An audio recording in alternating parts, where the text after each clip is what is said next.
विद्यार्थीहरूलाई मोबाइल फोनको प्रभावबारे जागरुकता गराउने उद्देश्य लिएर परिचर्चा बैठकको आयोजना गरियो। बिहिबार राजगञ्जको साउडाङ्गी संलग्न पाग्लुपारा इलाकामा साउडाङ्गी हाट पिके राई हाई स्कुलको पहलमा मोबाइल फोन उपयोगको प्रभावलाई लिएर उक्त बैठकको आयोजना गरियो। बैठकमा विद्यालयका विद्यार्थीहरू लगायत क्षेत्रका अभिभावकगण तथा शिक्षकहरू उपस्थित थिए। यस सम्बन्धमा साउडाङ्गी हाट पिके राई हाई स्कुलका प्रधानाध्यापक प्रदीप चौधरीले भने, हाम्रो विद्यालयको निवेदित हाउसका विद्यार्थीहरूले अभिभावकहरूसित मोबाइल फोनको उपयोगबारे जागरुकता चर्चाको आयोजना गर्यो। यस अवधि मोबाइल फोनको प्रयोगलाई लिएर मानिसहरूमा जागरुक गराइयो।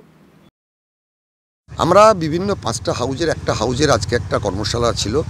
পাগালুপাড়ায় আমরা এসেছিলাম। পাগালুপাড়ার এই অঞ্চলের সমস্ত অভিভাবক অভিভাবিকা এবং শিক্ষানুরাগী যারা ছিল তাদের সঙ্গে আমরা মোবাইলের বিভিন্ন প্রভাব, তার ভালো দিক এবং খারাপ দিক এই বিষয়ে আমাদের ছাত্রছাত্রীরা আমাদের অভিভাবকদের সঙ্গে আমরা একটা আলোচনা করলাম। কিভাবে সুন্দরভাবে এই মোবাইলটাকে আরও ভালো করে ব্যবহার করে ছাত্র জীবনের সামনের দিকে এগিয়ে নিয়ে যাওয়ার সাহায্য করা যায় সেটা নিয়ে আমাদের আলোচনা হলো। খুব ভালো লাগলো। এখানে প্রচুর লোক এখানে এসেছিল। এই গরমের মধ্যে তাদের কাজ ফেলে রৌদ্রের মধ্যে তারা যে আজকে এসে এতক্ষণ ধরে আমাদের কথা শুনলো, এটা আমার খুব ভালো লাগলো। মোবাইল ব্যবহারের ভালো দিক অনেক।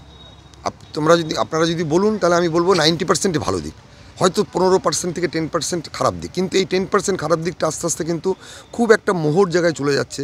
যেমন মানসিক স্বাস্থ্যের অবনতি, শারীরিক ক্ষতি, তারা ভুল প্রলোভনে পা দেওয়া, ভুল জায়গায় সার্চ করে ভুল কিছু জিনিস, ভুল জ্ঞান অর্জন করা। এবং আরও একটা খারাপ দিক এখন যেটা মোবাইলে দেখা যাচ্ছে সেটা হচ্ছে বিভিন্ন শেয়ারিং, ভুল তথ্য শেয়ারিং।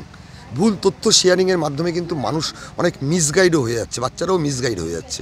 সেই সব জায়গাগুলোকেই আমরা আলোচনা করলাম যে কীভাবে আমরা আরও সচেতন হতে পারি। আপনাদের কাছে খুব গুরুত্বপূর্ণ একটা সতর্ক বার্তা নিয়ে। আপনারা জানেনই এখন আধুনিক যুগ, তো আমরা সবাই কোনো না কোনো কাজের ক্ষেত্রে মোবাইলটা সবসময় ইউজ করতে থাকি। কিন্তু এই মোবাইলের অনেক ভালো দিক আছে এবং খারাপ দিকও আছে। তো যেমন ভালো দিক হচ্ছে যে আমরা একটু সময়ের মধ্যেই এক জায়গা থেকে অন্য জায়গায় যোগাযোগ রাখতে পারি এবং হোয়াটসঅ্যাপের মাধ্যমে দরকারিও জিনিসপত্র আদান প্রদান করতে পারি এবং প্রশ্ন না জানা থাকলে সেটা আমরা গুগলে সার্চ করে জানতে পারি। আবার এর বিপরীতে হচ্ছে খারাপ দিকও আছে। সেগুলো হচ্ছে যে আমরা অতিরিক্ত মোবাইলটা ইউজ করে ফেলছি, বিশেষ করে বাচ্চাদের ক্ষেত্রে। আমার দেখা অভিজ্ঞতা থেকে বলছি যে এখন ছোট ছোট বাচ্চারা যারা একদমই ছোট, তারা পর্যন্ত যে ধরে বসে থাকে যে আমি মোবাইল ছাড়া খাবো না বা খেলবো না, কোথাও যাব না, এরকমটা হয়ে থাকে। অনেক বাচ্চারা এরকম থাকে। তো এইটা একটু খারাপ দিক হয়ে যাচ্ছে না, যে বাচ্চারা যে সময় খেলাধুলা করবে বা অন্য কিছু জিনিস নিয়ে ভাববে, এটা না করে তারা কি করছে, মোবাইলের প্রতি আসক্ত হয়ে পড়ছে।